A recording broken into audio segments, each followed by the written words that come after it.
नमस्कार, पुन्हा एकदा एका नवीन व्हिडिओसोबत तुम्हा सर्वांचं आपल्या चॅनेलमध्ये खूप खूप स्वागत आहे। आजच्या व्हिडिओमध्ये आपण 32 साईज कटोरी ब्लाउजचं ड्राफ्टिंग जे आहे ते पाहणार आहे। तर आजचा आपला दिवस आहे शिवण क्लासचा 6वा। 28 आणि 30 साईज याआधी मी तुमच्याशी व्हिडिओ शेअर केलेला आहे। ज्यांना कुणाला व्हिडिओ पाहायचा असेल त्यांनी पहा, आपला शिवण क्लास चालू झालेला आहे, तिथून मी सुरुवात केलेली आहे। तर सर्वात पहिल्यांदा आपल्याला घ्यायची आहे ब्लाउजची उंची। पहा, 32 साईजमध्ये मी ब्लाउजची उंची घेणार आहे 12.5। त्यामध्ये मी 1 इंच प्लस केलं, 13.5 इंचावरती इथं उंची घेणार आहे। तर माझ्याकडे जे माप आहे त्यावरून मी उंची घेतलेली आहे। इथे तुमच्या ब्लाउजची उंची 13 इंच असू शकते, 13.5 इंच असू शकते। त्यामध्ये तुम्ही 1 इंच मार्जिन मिक्स करून उंची घ्यायची। तर टोटल आपण इथं 13.5 इंच घेतलेला आहे। शोल्डर घ्यायचं आहे 5, 32 मध्ये शोल्डर 5। अजून एकदा इथे 5 इंचावरती मार्किंग करून घेतलं। हा पॉइंट जो आहे तो आता आपण 5.5 इंचावरती घेऊया। पहा, इथं मुंडेची उंची जी आहे ती मी 5.5 इंच घेतली। इथूनही मी अजून एक 5.5 इंचावरती पॉइंट दिलेला आहे।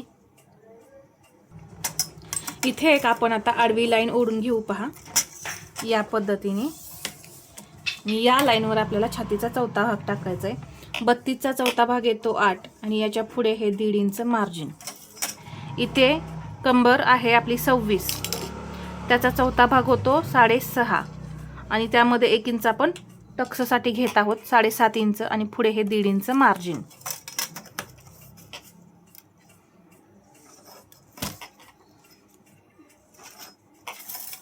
पाठीमागील मुंड्याला आकार देण्यासाठी इथून घ्यायचं आहे 1.25 इंच, फक्त 1.25 इंच। इथे अर्धा इंच, या फिटिंगच्या पॉइंट पासून इकडे अर्धा इंच, इथे अर्धा इंच आणि ही जी मुंड्याची उंची आहे त्याचा करायचा आहे सेंटर आणि या पद्धतीने हे आकार जे आहेत ते द्यायचे। पहा, तर हा आपला बॅक पार्ट जो आहे तो तयार झालाय। आता आपण फ्रंट पार्ट तयार करूया। इथे 1.5 इंचावरती मी एक पॉइंट देऊन घेते। पहा, आणि अशी एक तिरकी लाईन ओढून घ्यायची आणि पुढच्या मुंड्याला आकार देण्यासाठी फक्त 1.5 इंचावरती एक पॉइंट द्यायचा। 0.75 हा पुढच्या मुंड्याला आणि 1.2 हा पाठीमागच्या मुंड्याला आणि या पद्धतीने पहा, इथल्या इथेच असे आकार फिरवायचे। पहा, या पद्धतीने 2 इंच गळ्याची रुंदी घेणार आहे। पुढचा गळा 5.5 असणार आहे। 6 इंचावरती मी मार्किंग करून घेते। इथून घेतलं मी 2.5 इंच, एक बॉक्स तयार केला गळ्यासाठी आणि असा आकार दिला। पहा, 1.5 इंच गळ्याकडे डाऊन करायचे शोल्डर।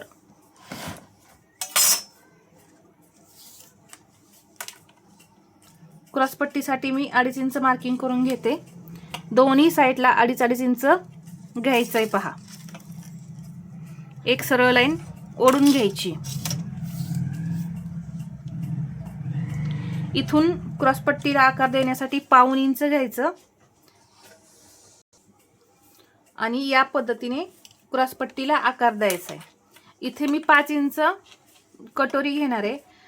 इथे सुद्धा आपली कटोरी काढण्याचा एक फॉर्म्युला असतो। छातीचा 6वा भाग करून आपल्याला कटोरी काढायची असते। पहा, तर याचा फॉर्म्युला मी तुम्हाला नंतर सांगेन।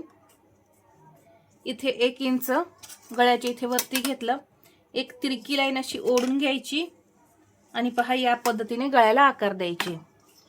तुम्हाला मुंड्याचा फॉर्म्युला पाहायचा आहे, परत कटोरीचा फॉर्म्युला पाहायचा आहे, त्याआधी मी फक्त तुम्हाला इथं ड्राफ्टिंग जी आहे ते शिकवणार आहे आणि नंतर तुम्हाला इथून इथपर्यंत ही जी मुंड्याची उंची घ्यायची असते त्याचा फॉर्म्युला सांगेन। परत हा जो इथं आपण कटोरी घेतो त्याचा सुद्धा फॉर्म्युला तुमच्याशी मी शेअर करेन। परत मुंडा उंची कशी कमी जास्त करायची असते याचे सुद्धा व्हिडिओ आपले यादी आहेत। पहा, मी मुंडा उंची कमी जास्त कशी करायची हे सांगितलेलं आहे। तरी सुद्धा मी परत तुम्हाला या आपल्या शिवण क्लासमध्ये मुंड्याची उंची कमी जास्त कशी करायची हे सुद्धा मी शिकवणार आहे। ते आपण हळूहळू शिकून घेऊ।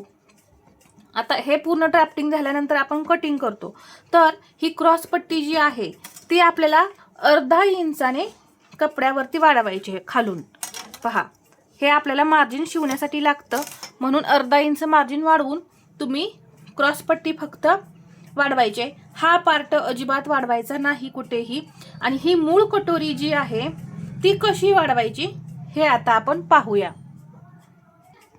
इथे पहा, ही मूळ कटोरी आहे आणि आता आपल्याला ही वाढवायची. तर त्यासाठी जवळपास इकडे तुम्ही 1.25 इंच मार्जिन सोडून एका पेपरवरती तुम्ही ही ड्रॉ करून घ्यायची. इथे आपला साईड पार्ट जोडला जातो, इथे आपल्याला अर्धा इंच वाढवायचा आहे आणि इथे 1/2 इंच मी फक्त घेणार आहे. तुम्हाला जर मार्जिन जास्त लागत असेल तर तुम्ही इथे अर्धा इंच सुद्धा वाढवू शकता, काही प्रॉब्लेम नाही. पहा, फक्त शिवताना तुम्ही ते अर्धा इंच मार्जिन घालवायचंय परत शिवताना, नाहीतर 1/2 इंच घालवू नका. मग इथे मी 1.25 इंच घेतलेला आहे. पहा, इथूनही मी 1.25 इंच घेतलं, 1.2. इथेही मी 1.2 घेतलेला आहे. हे जोडून घेतलं आणि या पद्धतीने आकार दिलेला आहे. आता हा जो पार्ट आहे वाढवलेला, याचा असा सेंटर करून घ्यायचा टेप दुमडून आणि इथेही 1.25 इंचच घ्यायचंय. पहा, तिन्ही बाजूला 1.25 इंच घेतल्यानंतर हे असं जोडून घ्यायचं. पहा, इथे तुम्हाला वर जायचं नसेल तर नाही गेलं तरी काय हरकत नाही. या पद्धतीने तुम्ही कटोरी तयार करू शकता. टक्स द्यायचंय. आता इथे 1.25 इंच आपलं वाढवलेलं आहे, तर आपण टक्स जो आहे तो रुंदीला 1.5 इंच घ्यायचा. यामध्ये आपल्याला फक्त 1/2 इंच मार्जिन अजून मिक्स करायचंय. मार्जिन म्हणजे याच्यापेक्षा 1/2 इंच मोठा टक्स घ्यायचंय. पहा, लक्षात आलं असेल, इथे 1.5 इंच वाढवलं तर आपण 1.25 इंचाचा टक्स घ्यायचा. तसं इथे 2.25 इंच आपण 1.25 इंच वाढवलेलं आहे, तर त्यामध्ये 1/2 इंच अजून एक्स्ट्रा घेऊन 1.25 इंचावरती असं तुम्ही डायरेक्ट टक्स दिला तरी सुद्धा चालणार आहे. किंवा इकडे पहा, अर्धा इंच मार्जिन सोडायचं आणि पहा, इथे बरोबर असं 2.25 इंच आपली कटोरी येते. तर 5 कटोरी आहे. इथे अर्धा इंच मार्जिन सोडलं, इथे आपल्याला 2.5 इंचावरती मार्किंग करून घ्यायचं या पद्धतीने.